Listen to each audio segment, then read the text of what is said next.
संगमनेर तालुक्याच्या पठार भागातील डोळासणे गावच्या सरपंचांच्या कारभारावर गंभीर आरोप करत ग्रामस्थ कालिदास राधाकृष्ण शिंदे यांनी आमरण उपोषणाचा इशारा दिला आहे।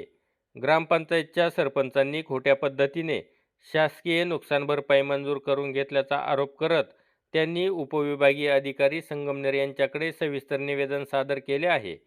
शिंदे यांनी दिलेल्या निवेदनात म्हटले आहे की डोळासणे ग्रामपंचायतच्या विद्यमान सरपंच मंगल बाळासाहेब काकड यांनी शासकीय नियमांचे उल्लंघन करून स्वतःच्या फायद्यासाठी नुकसान भरपाईची रक्कम मंजूर करून घेतली। तसेच ग्रामपंचायतीचा कारभार प्रत्यक्षात सरपंचांचे पती बाळासाहेब रामजी काकड आणि मुलगा वरदराज काकड चालवत असल्याचा आरोपही त्यांनी केला आहे। या कथित गैरव्यवहाराबाबत आपण यापूर्वीही प्रशासनाकडे तक्रारी दिल्या असून 3 फेब्रुवारी 2026 आणि 9 मार्च 2026 रोजी पुराव्यासह लेखी तक्रार दाखल केली होती। मात्र अद्याप कोणतीही ठोस कारवाई करण्यात आलेली नसल्याचा आरोप शिंदे यांनी केला आहे। उलट संबंधित अधिकारी दोषींना वाचवण्याचा प्रयत्न करत असल्याचेही त्यांनी निवेदनात नमूद केले आहे।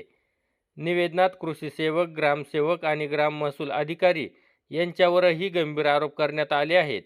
या अधिकाऱ्यांनी सरपंचांना मदत करून शासकीय यंत्रणेचा गैरवापर केल्याचा दावा शिंदे यांनी केला आहे। तसेच बाळासाहेब रामजी काकड हे ग्रामपंचायत कार्यालयात गैरवर्तन करत असून जातीवाचक आणि अश्लील शिवीगाळ करत असल्याचाही आरोप करण्यात आला आहे। या प्रकरणी संबंधितांवर तात्काळ कारवाई करण्याची मागणी निवेदनातून करण्यात आली आहे। शिंदे यांनी प्रशासनासमोर 4 प्रमुख मागण्या मांडल्या असून त्यामध्ये दोषी सरपंचांवर फौजदारी गुन्हा दाखल करणे, खोटी नुकसान भरपाई वसूल करणे, संबंधित अधिकाऱ्यांना निलंबित करणे तसेच ग्रामपंचायत कार्यालयातील गैरप्रकारांवर कारवाई करणे या मागण्यांचा समावेश आहे। मी कालिदास राधाकृष्ण शिंदे, राहणार डोळासणे येथील रहिवासी असून माझ्या गावातील सरपंच महिला मंगल बाळासाहेब काकड यांनी चुकीच्या पद्धतीने नुकसान भरपाई शासनाची फसवणूक करून मिळवली आहे। त्याबद्दल मी तक्रार तहसीलदार साहेब, प्रांत साहेब, अमोलभाऊ खताळ यांना, सतीदादा तांबे, गट विकास अधिकारी साहेबांना आणि तसेच प्रांत साहेबांना मी केलेले आहे। तर त्याबद्दल त्यांची ही पाठपुरावा करून सुद्धा आजपर्यंत त्यांच्यावर कारवाई कोणत्याही प्रकारे केलेली नाही। उलट त्यांना तहसीलदार साहेबांनी त्यांना अनुदान जी चुकीच्या पद्धतीने गेली आहे ती मिळवून द्यावी असे त्यांना ग्राम महसूल अधिकाऱ्यांना पत्र दिलेले आहे।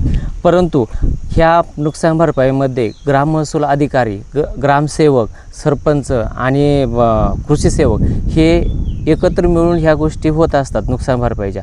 तर ह्यांच्या खरं पद्धतीने कठोर कारवाई केली पाहिजे।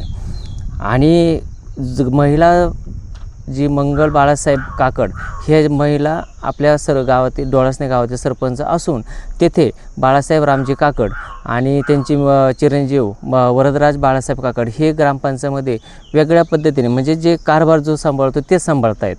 अक्षरशः त्यांनी ग्रामपंचायत ही माझी, आमची म्हणण्यापेक्षा ही माझी हे असं समजून ते कारभार करतात। अक्षरशः तिथे सर्वसामान्य लोकांनाही खूप त्रास होत आहे। तसेच बाळासाहेब रामजी काकड हे ग्रामपंचायतमध्ये दारू पिऊन येतात, गुटखे खातात, ह्याचे माझे समक्ष व्हिडिओ आहेत माझ्याकडे। तर ते खिडकीमधून थुंकतात। ह्यांच्यावर एवढे मी गट विकास अधिकाऱ्यांना मी पत्रव्यवहार केला तरी अद्याप त्यांच्यावर कोणत्या प्रकारे कारवाई केली गेली नाही आहे। त्यांनी कृषी सेवकाला, ग्रामसेवक यांना तसेच ग्राम महसूल अधिकाऱ्यांना, तलाठी यांना हाताशी धरून एका ठिकाणी बसून त्यांनी हे पंचनामे केले आहेत। अगर त्यांनी जर समक्ष जाऊन त्या ठिकाणी जर त्यांनी पंचनामे केले असता तर कमीत कमी कृषी सेवकांना तिथला तो भाग दिसला असता, तो गट नंबर त्यांना कळाला असता। तिथे त्यांनी ते समक्ष त्यांनी ते जे पिकाचे नुकसान आहे त्या नुकसान भरपाईचं त्यांनी ते व्हॅल्युएशन काढून त्या पद्धतीने ती अमाऊंट काढली असती। पण असं काय न करता त्यांना 20,400 रुपये असं अनुदान त्यांना मिळून त्यांनी प्रयत्न केला आहे।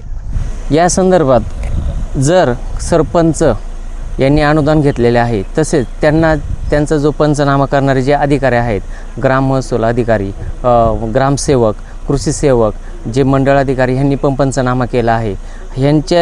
ह्या गोष्टींवर यांनी जर कठोर कारवाई किंवा ह्यांना अपात्रता नाही ठरवले तर मी 25/5/2026 रोजी प्रांत कार्यालयासमोर आमरण उपोषणास बसत आहे। दरम्यान येत्या 7 दिवसात प्रशासनाने ठोस कारवाई केली नाही तर 25 मे 2026 रोजी सकाळी 10 वाजता संगमनेर प्रांत कार्यालयासमोर आमरण उपोषणास बसण्याचा इशारा कालिदास शिंदे यांनी दिला आहे। उपोषणादरम्यान कोणतीही अनुचित घटना घडल्यास त्याची जबाबदारी संबंधित प्रशासन आणि अधिकाऱ्यांवर राहील, असेही त्यांनी स्पष्ट केले आहे. वृत्तसंकलन गाव पुढारी न्यूज डोळसने.